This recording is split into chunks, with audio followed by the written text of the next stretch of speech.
Je suis venu, vous le savez, à la rencontre des forces françaises de Barkhane, que j'irai voir demain, pour qu'elles m'expliquent la manière dont elles agissent au quotidien contre le fondamentalisme islamiste.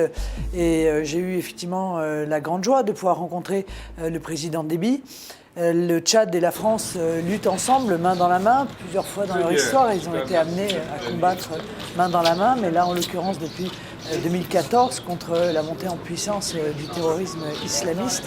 Et donc, j'ai pu discuter avec le président Déby, bien entendu, de la situation au Sahel, mais également de la situation en Libye, puisque le président Déby, comme moi-même d'ailleurs, nous avions fait partie de ces rares voix qui s'étaient élevées contre l'intervention en Libye en disant que les conséquences allaient en être dramatiques, non seulement pour les pays européens, mais pour les pays africains. C'est exactement, en l'occurrence, ce qui s'est passé. J'ai rencontré un homme sage, un homme lucide, un homme parfaitement au fait de la situation, non seulement, bien entendu, de sa région, mais également des enjeux de ce nouveau monde qui se dessine.